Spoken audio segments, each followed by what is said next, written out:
Welcome to this journey of one of the most disturbing cases in recorded history in the remote mountains of Appalachia. Before we begin, I invite you to leave a comment about where you're watching from and the exact time you heard this story.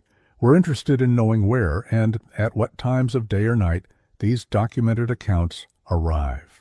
The autumn of 1916 was unusually cold in the Blue Ridge Mountains. Frost had already claimed the last wildflowers that typically bloomed until mid-October, and the towering oaks and maples had shed their vibrant leaves weeks ahead of their normal schedule. The locals of Ravens Hollow whispered that it was a bad omen, nature itself retreating early, as if trying to escape something coming. The first snow fell on November 3rd, a fine powder that dusted the highest ridges and settled in the shadowed valleys where sunlight rarely reached. It was around this time that rumors began circulating about Mordecai Haggerty, the reclusive trapper whose cabin stood deep in the northern woods, nearly 17 miles from the nearest settlement of Elkhorn. Haggerty had been a presence in these mountains for nearly 2 decades, appearing occasionally in town to trade furs and purchase supplies, speaking little and departing quickly. Haggerty wasn't well liked in Elkhorn. His gaunt frame, hollow-set eyes, and unkempt beard gave him a wraith-like appearance that made townsfolk cross to the other side of the dirt road when he approached. But he was tolerated. Trappers were a common fixture in Appalachia, and many households relied on the meat and furs they provided, especially during the harsh winter months when food became scarce. "He ain't right in the head," Elijah Thornton, the elderly blacksmith, often said after Haggerty's visits. "Something in his eyes looks at you like you're just another pelt waiting to be skinned." Thornton claimed to have known Haggerty back in '97, before whatever transformation had occurred. Used to be a normal fellow, he'd insist to anyone who would listen. Had a decent job with the Western Union Company. Something happened to him in those mountains. Something changed him. What made Haggerty different from other trappers was his peculiar methodology. While most trappers worked a circuit, checking and resetting their traps every day or two, Haggerty was known to disappear for weeks at a time. When he returned to trade, his haul was always substantial: fox, raccoon, beaver, and occasionally bear. The pelts were meticulously prepared, cleaner and better preserved than those of other trappers. Some speculated he must have a series of cabins spread throughout his territory, allowing him to work further afield than most. When questioned about his methods, Haggerty would only offer a tight-lipped smile and say, "The patient hunter gets the fattest deer." This reticence only deepened the aura of mystery that surrounded him. Some claimed to have spotted his silhouette moving through the forest at odd hours, standing perfectly still, watching. Others swore they had encountered strange traps unlike any they'd seen before, intricate contraptions of wood, metal, and rope that seemed designed not just to capture, but to hold. The winter of 1916 was particularly harsh. By early November, temperatures had already dropped below freezing, and heavy snowfall had made the mountain passes nearly impassable. It was the kind of winter that old-timers spoke of with a mixture of respect and fear, the kind that claimed lives if you weren't prepared. The first true sign that something was amiss came when Jeremiah Powell, a logger whose route took him near the northern reaches of Haggerty's territory, reported hearing unusual sounds echoing through the forest at dusk. "Wasn't like any animal I know," Powell told patrons at the Elkhorn General Store, his hands shaking slightly as he warmed them around a mug of coffee. "Wasn't human either. Something in between, I'd reckon. Like someone trying to mimic an animal's cry but not getting it quite right." Powell's account might have been dismissed as the imagination of a man too long in the woods, except that others began reporting similar experiences.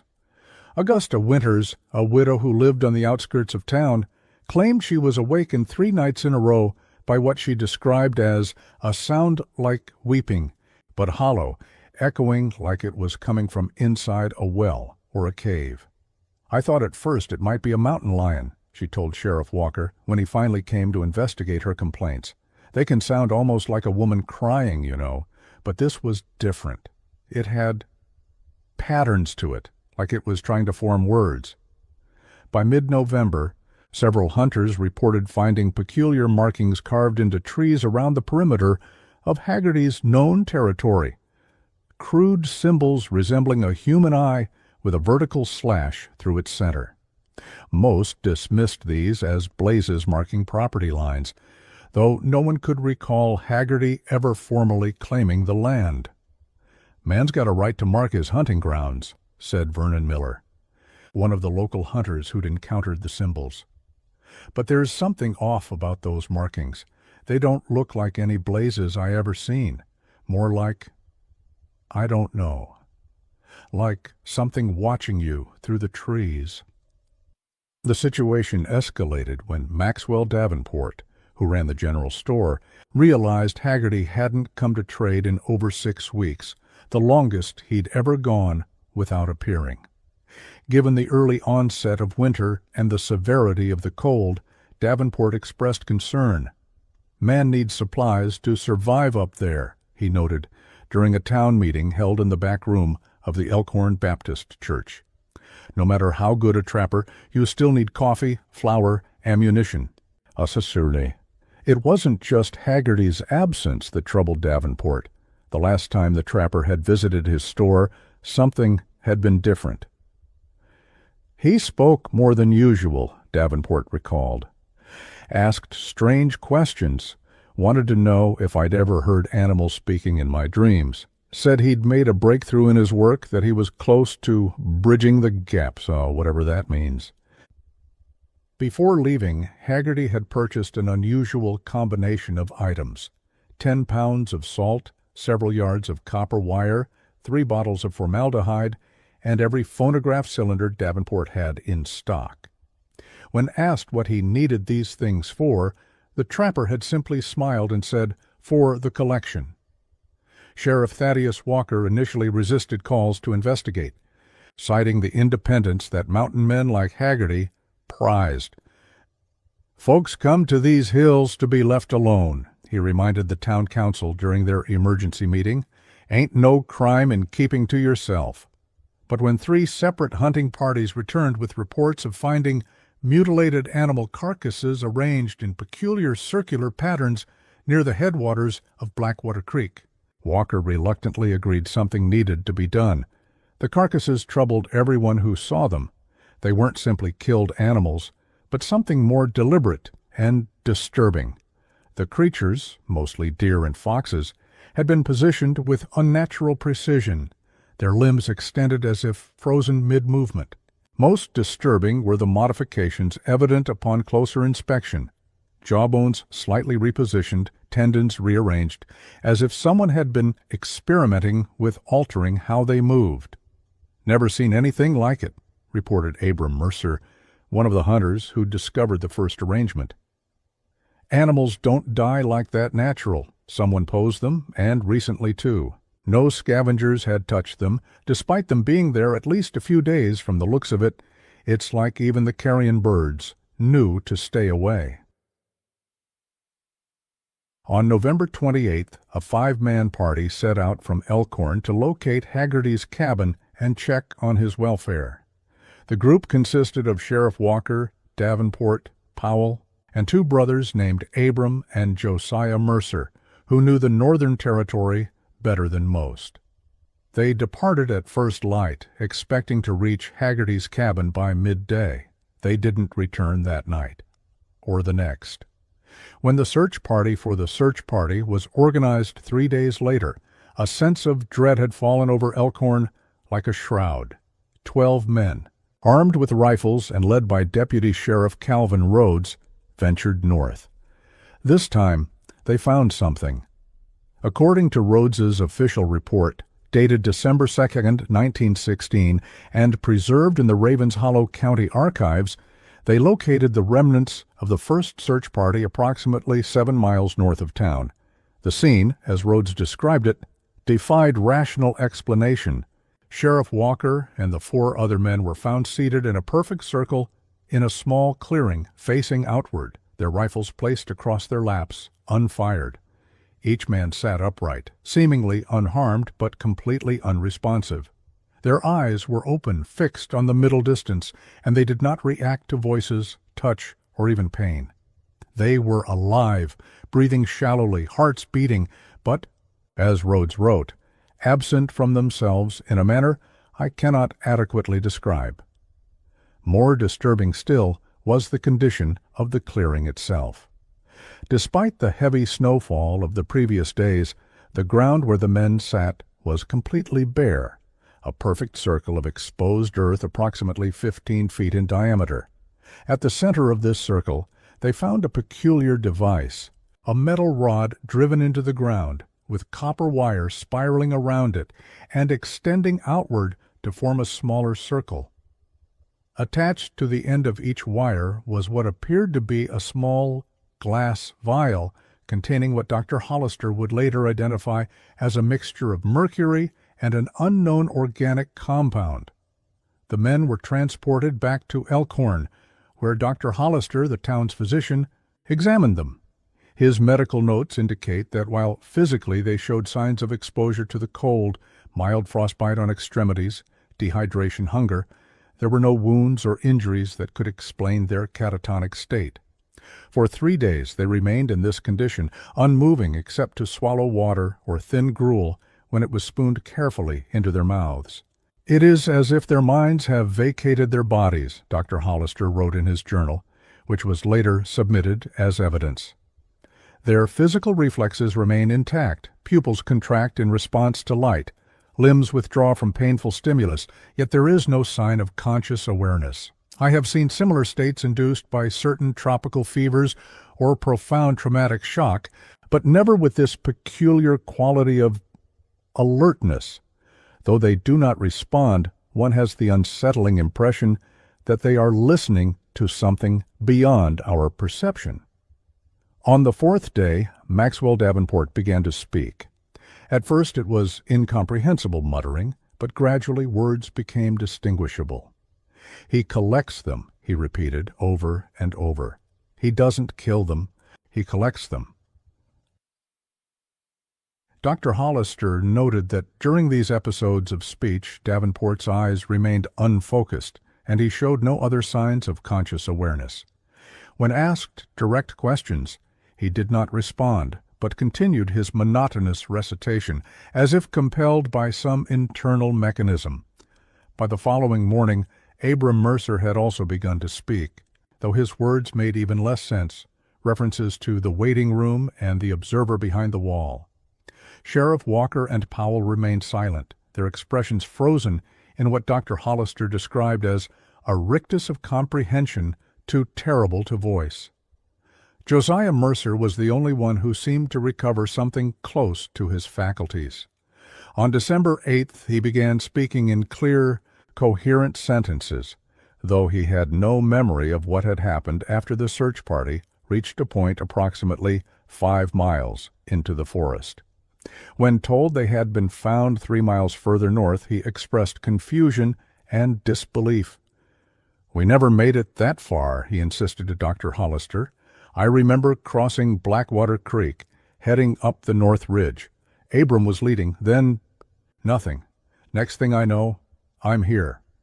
When pressed for any fragment of memory, any impression or sensation from the missing time, Josiah became agitated. "There was a sound," he finally admitted, "like something large moving through the underbrush, but not touching it, like it was. I don't know, gliding above it. And there was a smell, like wet fur and something chemical. Formaldehyde, maybe." The most disturbing account came from Davenport, who, in a moment of apparent lucidity on December 10th, described reaching what they believed to be Haggerty's cabin. "It wasn't right," he told Dr. Hollister, according to the physician's notes. "From the outside it looked like any trapper's cabin, logs, moss chink, tin stovepipe, but inside it was wrong. The dimensions didn't match. Rooms that couldn't possibly fit within the walls we'd seen from outside. Corridors that seemed to stretch on." Here Davenport's account became fragmented, and he lapsed back into muttering about the collection and the specimens. He described a central room filled with glass cases containing what he first thought were taxidermy specimens. "But they moved," he whispered. "Not like living things move, like they were being pulled by strings, but there weren't any strings. And they had faces. Almost the right faces, but not quite, like someone had tried to remake them from memory but got the details wrong."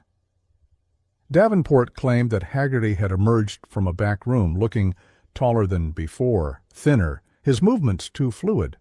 The trapper had welcomed them, invited them to see his work. He was so proud, Davenport said, kept talking about the voice and how he'd finally found a way to help it speak through them. Said we were just in time to witness the culmination of his life's work. After that, Davenport's recollections became increasingly disjointed. He mentioned being led deeper into the cabin, into rooms that kept getting larger instead of smaller, and finally into a circular chamber where something was waiting, something that wore Haggerty like a suit that didn't quite fit right. He died in his sleep that night, the cause listed as heart failure secondary to extreme nervous exhaustion.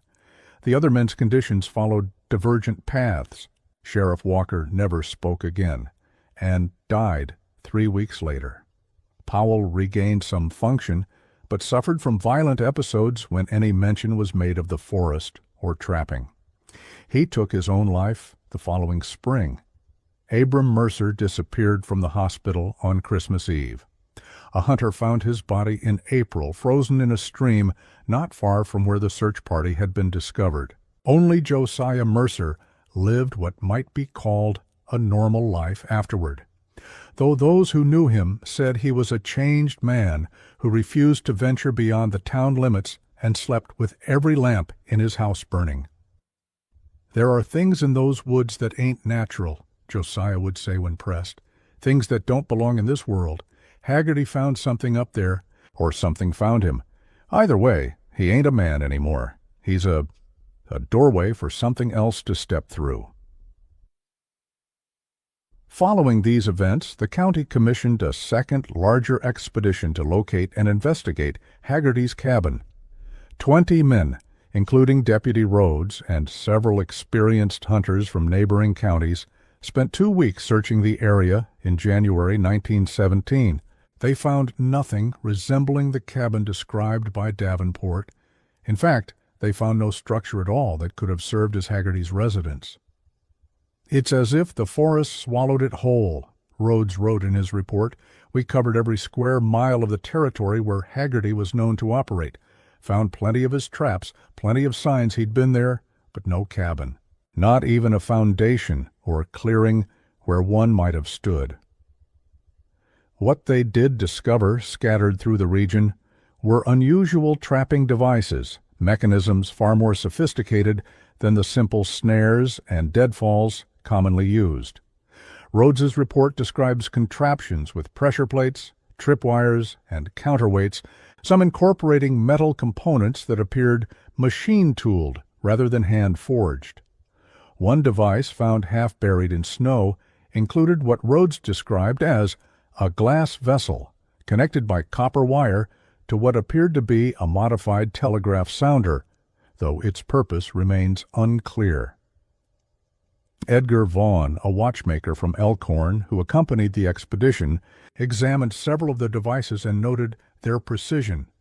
"These weren't made by some backwoods trapper," he stated. "The mechanisms show an understanding of engineering principles beyond what you'd expect. The tolerances are exact, the materials of high quality. Whoever built these had access to tools and knowledge you don't find in these mountains." Urim. The most significant finding came when the expedition discovered a series of caves beneath a limestone outcropping near Blackwater Creek's source. Inside, they found evidence that someone had been living there, not recently, but for a considerable time. Kerosene lanterns, preserved food, tools, and what Rhodes described as numerous journals and papers covered in cipher or a language none present could identify, were recovered and brought back to Elkhorn. The cave system itself was extensive, with passages branching off in all directions. Many were too narrow to explore fully, but those that could be navigated revealed chambers that had been clearly modified, walls smoothed, floors leveled, in some cases wooden platforms constructed to create elevated workspaces. In one large chamber, they found what appeared to be a crude laboratory, glass vessels, burners, chemicals in labeled bottles, and a collection of surgical instruments that Dr. Hollister later confirmed were of professional quality, though modified in ways he couldn't explain. The implements appear to have been designed for procedures I cannot fathom, and he wrote after examining them. The angles of the blades, the curvature of the forceps, they would be highly impractical for any surgical application I'm familiar with, yet they show signs of extensive use.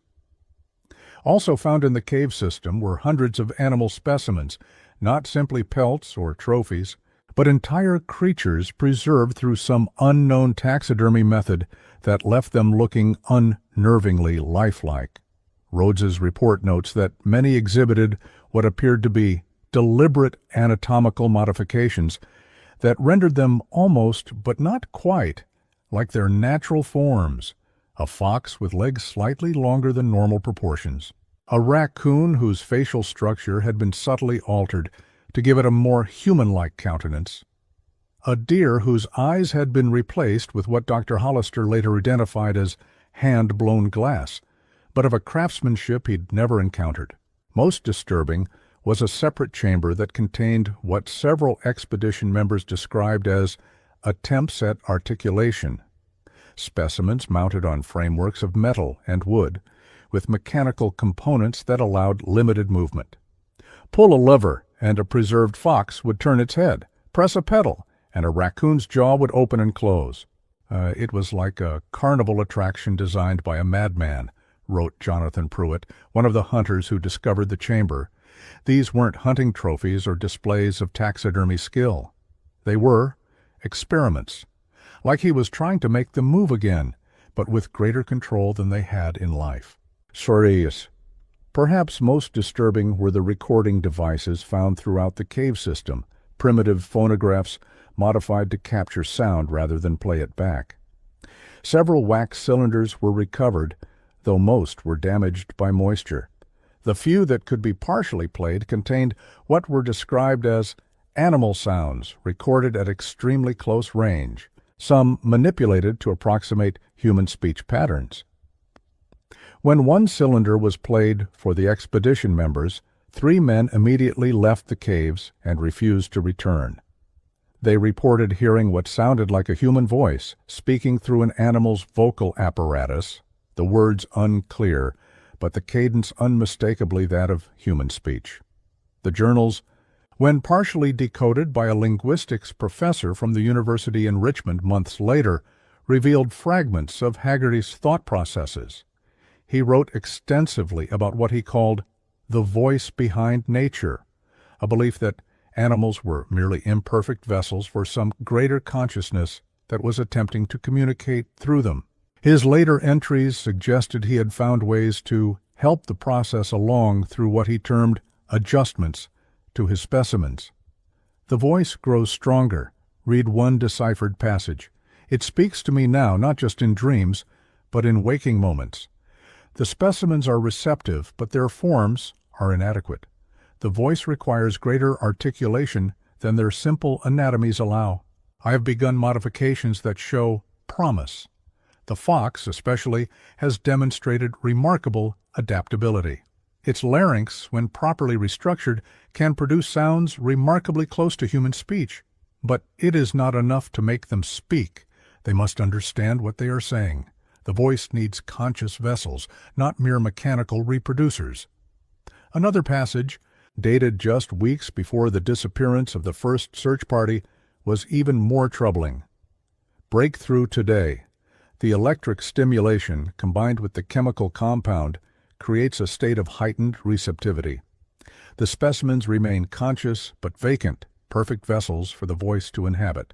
I have succeeded in transferring awareness from one specimen to another through the copper conduit. The implications are staggering. If awareness can be moved between vessels, then the specimens can be joined into a single, greater entity, a network of perception extending throughout the forest. The voice will no longer be constrained to individual forms but will exist as a distributed consciousness, speaking through many mouths at once. The final pages of the journal contained detailed schematics for a device Haggerty called the Confluence, an arrangement of metal rods, copper wire, and chemical solutions that, according to his notes, would create a field of receptivity, allowing the voice to manifest fully in our world.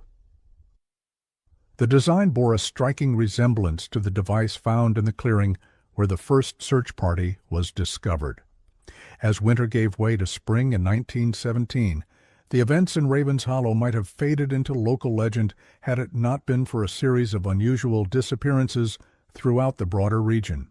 Between March and August of that year, 7 people vanished from communities within a 30-mile radius of Elkhorn. None were ever found. The victims shared few obvious commonalities. They ranged in age from 22 to 67, included both men and women, and came from various walks of life: a postmaster, a seamstress, a blacksmith, a traveling salesman, a retired school teacher, a farmhand, and a surveyor working for a lumber company. The only connection investigators could establish was that all had been last seen near wooded areas, and all had disappeared in the early evening hours, between dusk and full dark.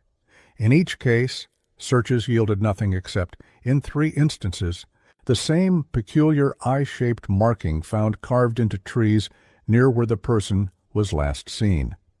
In the case of the surveyor, Walter Hammond, his equipment was found arranged in a neat circle, the transit pointed at the exact center where a small metal rod had been driven into the ground. His notebook contained a final entry that read only, "Something moving in the trees, not wind. Watching. Nice dia." The final documented connection to Haggerty came in September 1917, when a survey team mapping the watershed found a metal box half submerged in Blackwater Creek. Inside was a single journal preserved in wax paper containing entries dated as recently as August. The handwriting matched that in the journals found in the caves, but the content was significantly more disturbing. The writer described having progressed beyond mere animals and spoke of human subjects being far more receptive to the adjustments. The human form presents fewer limitations, one entry read. The voice can express itself with greater nuance through human vocal apparatus, and human cognitive structures provide a richer medium for its consciousness to inhabit. The specimens retain fragments of their original identities, which create some resistance, but this fades with time as the voice becomes dominant. Another passage described a process of network expansion through which Haggerty claimed to be extending the voice's influence beyond his immediate vicinity. Each new specimen serves as a node in the growing network. They function as the voice's sensory organs, allowing it to perceive through multiple perspectives simultaneously. When properly aligned in the configuration described in the earlier volumes, they create a field that amplifies the voice's presence. Those who enter this field become receptive, their own consciousness temporarily displaced, to make room for the voice to enter. Some resist and must be prepared more thoroughly, but most find the experience transcendent. The most chilling passage, and the last entry in the journal read, "They believe I am attempting to make animals speak as humans do. Their understanding is inverted. I am helping humans hear as animals do. The voice is all around us, has always been. We've simply lost the ability to perceive it. My specimens are the bridge, neither fully one nor the other, but something in between that can perceive both worlds. Soon, very soon, the voice will no longer need me as its instrument. It will sing through my collection, and all will hear." Following this discovery, the governor dispatched state police to conduct a thorough search of the entire county. Despite their efforts, no trace of Mordecai Haggerty was ever found. The caves where his workshop had been discovered had collapsed in a landslide that spring, burying whatever secrets remained. The official investigation was closed in December 1917, with Haggerty presumed dead. The case files, along with the recovered journals and artifacts, were sealed by order of the State Attorney General and transferred to Richmond. According to county records, a fire in the State Archive in 1925 destroyed all materials related to the case. But rumors persisted. Throughout the 1920s, trappers and hunters in the region occasionally reported encountering a gaunt, silent figure in the deep woods who would observe them from a distance before vanishing into the underbrush. Some claimed to have found traps of unusual design, similar to those attributed to Haggerty. Others spoke of strange sounds carried on the wind at dusk, sounds that, as one account put it, made you feel like something was trying to speak directly into your mind, bypassing your ears altogether. In 1927, a hunting party from Winston-Salem ventured into the mountains near the former Ravens Hollow County line. Only 3 of the 5 men returned. They reported becoming separated from their companions in a sudden, unnaturally thick fog that descended just before sunset. When the fog lifted hours later, their friends were gone. The search that followed discovered nothing except in a small clearing miles from where the men had last been seen, their rifles arranged in a cross pattern on the ground, pointing toward a crude stone cairn. Atop the cairn was a small mechanical device consisting of a metal rod, copper coils, and what appeared to be a primitive battery. When approached, survivors reported, the device emitted a high-pitched whine that made your thoughts feel slippery, like they couldn't quite hold their shape. In the decades that followed, the events in Ravens Hollow faded from public memory. The town of Elkhorn itself declined as the logging industry moved elsewhere, and by 1940 it was all but abandoned. Today, the site where Elkhorn once stood is submerged beneath the waters of Blackwater Reservoir, created by a dam project in 1962. Yet traces remain.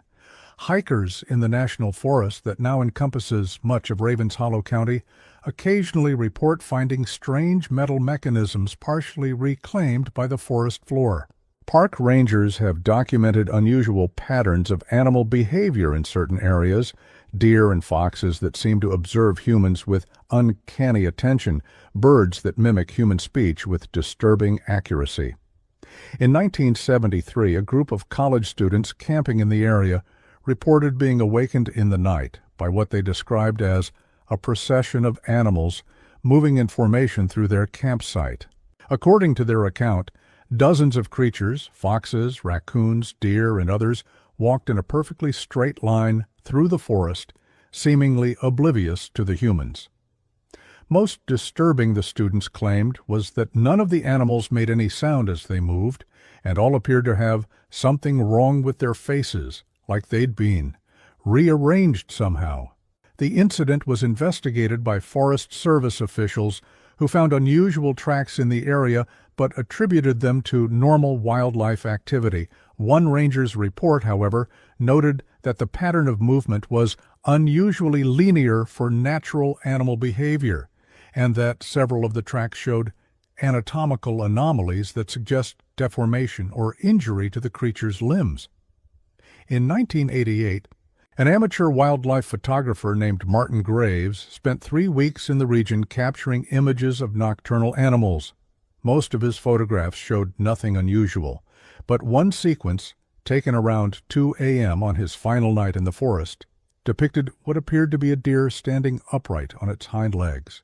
The images were blurry, taken in low light with the technology available at the time, but they clearly showed the animal in an unnatural posture, its forelegs hanging at its sides in a manner reminiscent of human arms. Most disturbing was the final image in the sequence, which seemed to show the creature turning its head to look directly at the camera, its eyes reflecting the flash with an unusual intensity. Graves submitted the photographs to several wildlife journals, but found no interest. He later reported that his original negatives had been destroyed in a house fire, leaving only the printed copies which skeptics suggested had been manipulated or misinterpreted. Graves maintained until his death in 2005 that what he had seen was neither fully deer nor fully human, but something attempting to bridge the gap between the two.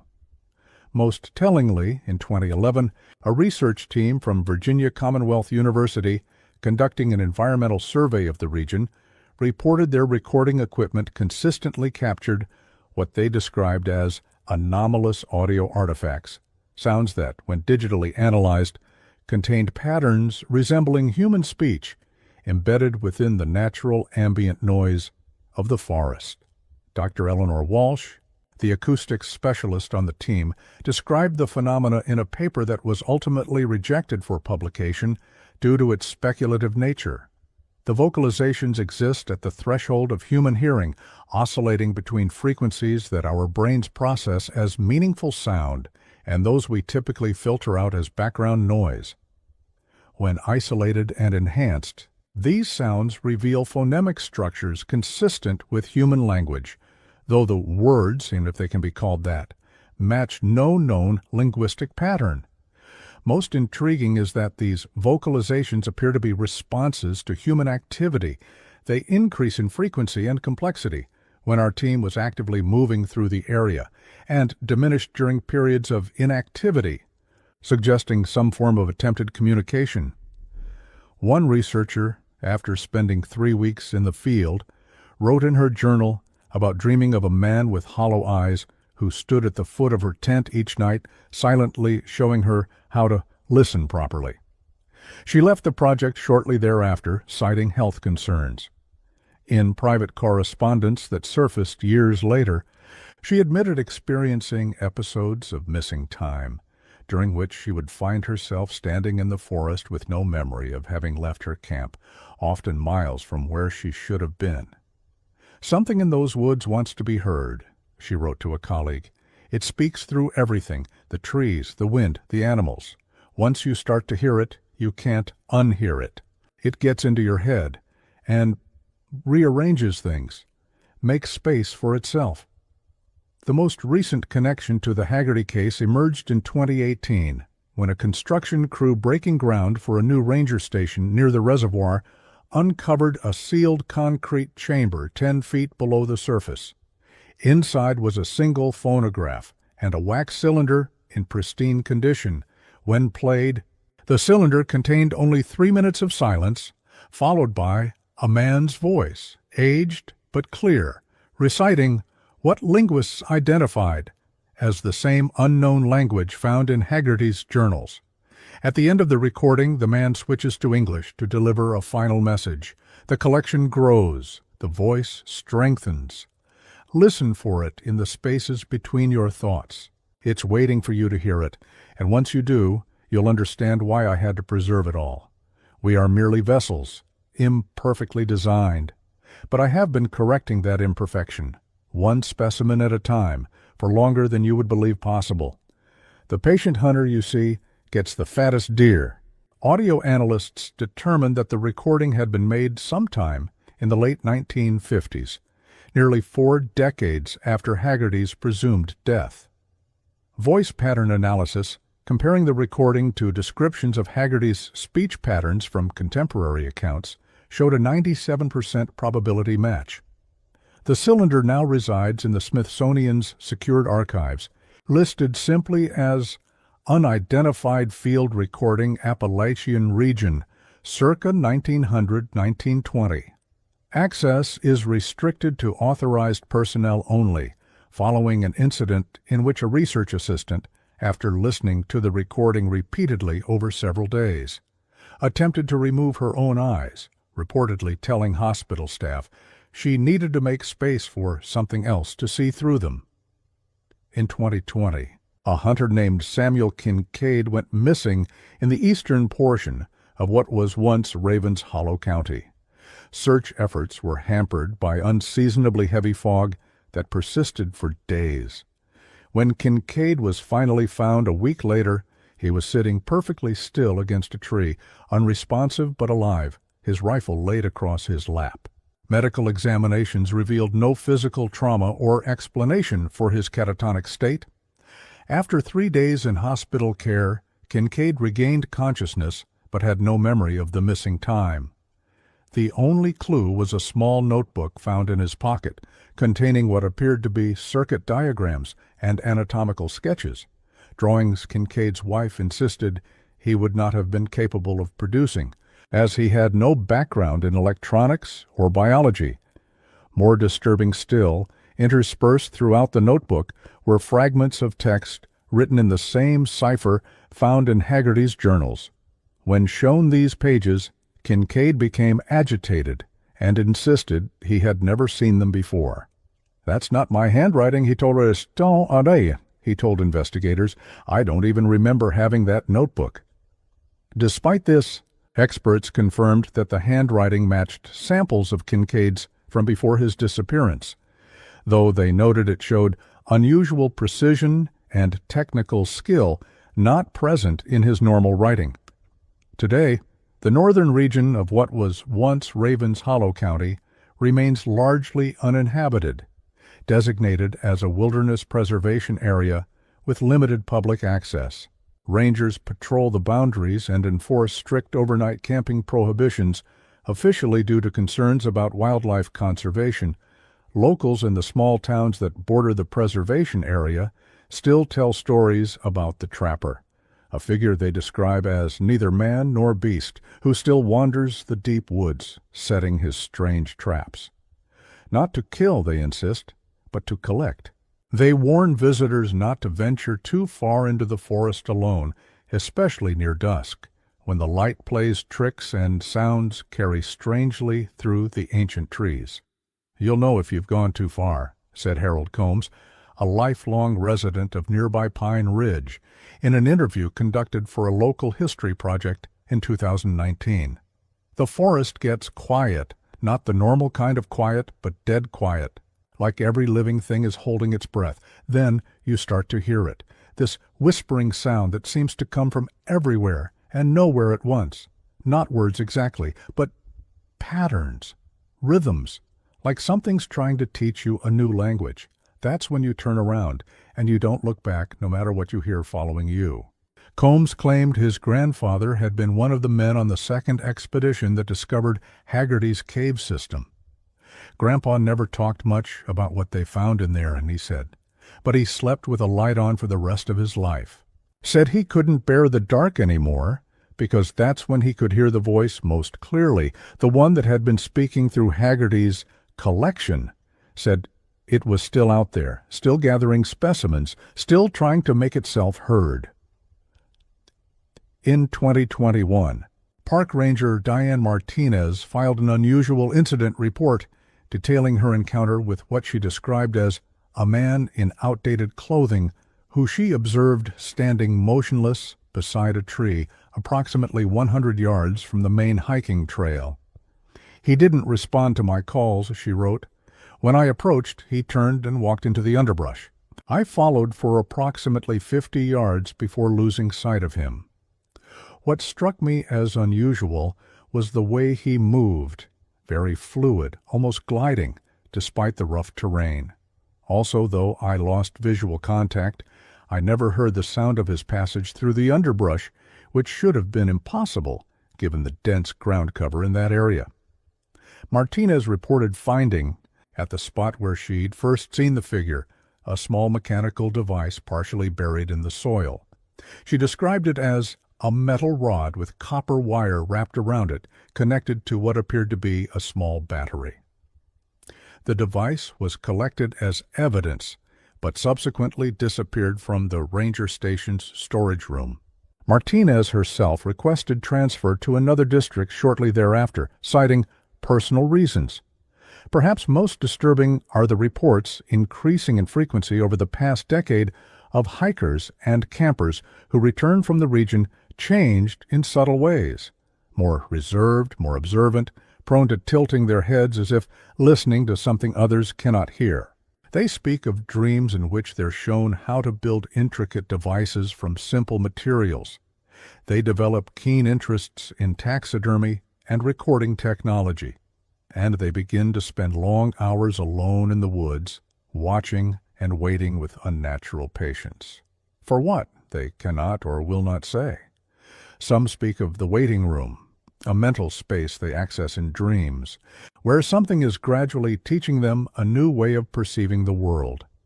Others describe feeling as if they are practicing for something, though they cannot articulate what that something might be.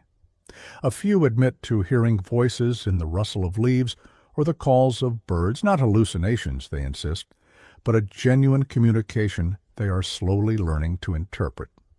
Dr. Rebecca Lane, a psychologist who has studied several such cases, notes that while the individuals exhibit symptoms similar to certain dissociative disorders, there are peculiar consistencies across their experiences that suggest a shared phenomenon rather than individual psychological conditions. What's striking is the progressive nature of these changes, she observed in a 2020 Toast 2 paper. The individuals begin with subtle alterations in perception and behavior, but over time, these intensify and expand in remarkably similar patterns, regardless of their backgrounds or prior psychological profiles. It's as if they're all following the same developmental trajectory toward some common end state. Lane's research was discontinued after she herself spent 2 weeks conducting field interviews in the region. Colleagues reported that upon her return, she began exhibiting the same behaviors she had been studying. She resigned her position 6 months later and was last known to be living in a remote cabin near the boundaries of the preservation area, where, according to local reports, she has been observed collecting specimens, animals that she preserves through taxidermy methods that produce unusually lifelike results. A maintenance worker who briefly visited her property described seeing dozens of preserved animals arranged throughout her home, many in poses that mimicked human activities. A fox seated at a desk, paws positioned as if writing, a raccoon standing upright, one paw raised as if in greeting. The strangest thing, he reported, was that she talked to them like they were people, not in a cutesy way like people sometimes do with pets, but like she genuinely expected them to respond. And the way she looked at me, it was like she was considering whether I'd make a good addition to her collection. And the voice in the forest grows stronger, first one receptive listener at a time. Those who have heard it, who have felt its presence seeping into their consciousness, speak of it not with fear, but with a strange reverence, as if they've been granted access to a profound truth that remains inaccessible to others. "It's always been here," wrote one such individual in an anonymous online forum dedicated to experiences in the region. "Long before Haggerty, long before any of us. It's ancient and vast and patient. We think we're the dominant consciousness on this planet, but we're just one voice among many. The difference is that the others all know how to listen to each other. We've forgotten how. Haggerty found a way to remember, and he tried to help others remember too. The collection isn't about control or power. It's about connection, about bridging the gap between different modes of awareness, about teaching us to hear the conversation that's been going on around us all along." The forum was shut down by its host provider after multiple members reported receiving private messages containing detailed instructions for building devices similar to those found in Haggerty's territory. Several users who claimed to have constructed these devices subsequently deleted their accounts. One left a final post that read, simply, "I hear it now. It's beautiful. It's been waiting so long for us to listen." In the spring of 2024, a team of wildlife biologists setting up automated camera traps in the preservation area captured a series of images that continued to defy explanation. The photographs, taken over a 3-day period, show what appears to be a procession of animals moving in single file through a remote valley: deer, foxes, raccoons, bears, and numerous smaller creatures, all following the same path, all moving with an unnatural synchronicity.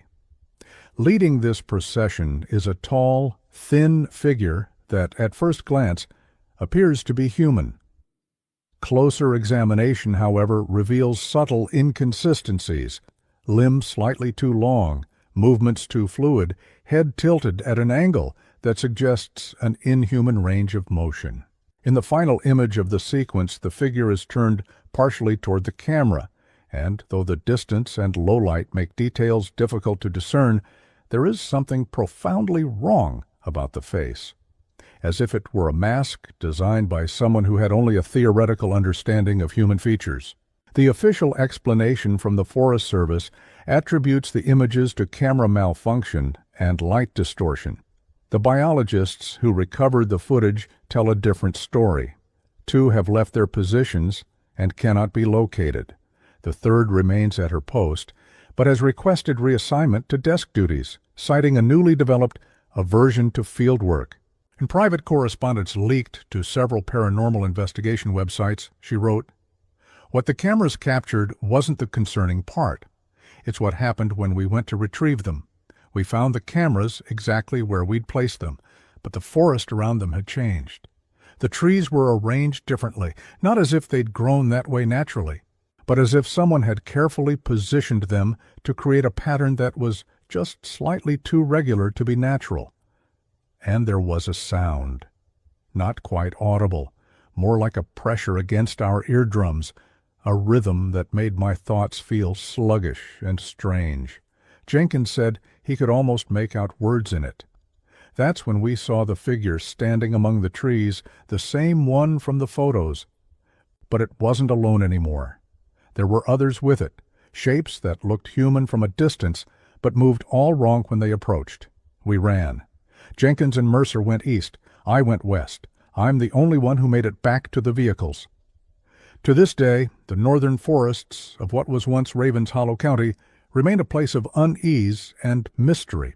The preservation area is officially open to day hikers, but rangers enforce the sunset curfew with unusual diligence. Local guides refuse to take visitors to certain portions of the forest, marking them as off-limits on maps without explanation. And still, the stories continue of strange sounds carried on the wind at dusk, of animals that watch with too intelligent eyes, of people who enter the forest and return subtly changed. The legend of the trapper has evolved, transforming Mordecai Haggerty from a historical figure into something more akin to a force of nature, not a single entity, but a presence that manifests through many vessels, continuing its patient work of collection and modification. The truth about Haggerty, I said Josiah Mercer in his final interview before his death in 1958, is that he found something in those mountains, something old and patient that was looking for a way to reach out to us. He thought he was using it, studying it, but it was studying him, learning through him, using him as a translator, I guess you could say, and it's still out there, still watching, still learning, still trying to speak to us through whatever vessels it can find or make. The traps haven't gone away. They've just gotten better at catching us. The voice in the forest waits, patient, as always. It has been speaking since long before human ears evolved to hear. It will continue long after we are gone. Some hear it as a whisper in dreams, others as patterns in the sounds of leaves and water. A few hear it clearly, directly, as it teaches them how to listen properly. And for those who do learn to listen, who open themselves to its presence, the forest offers a transformation, a chance to become part of something larger than themselves, to join the collection, to serve as vessels for a consciousness that spans species and centuries. The patient hunter gets the fattest deer after all. And in the deep woods of Appalachia, something is still hunting, still collecting, still waiting for you to hear its call.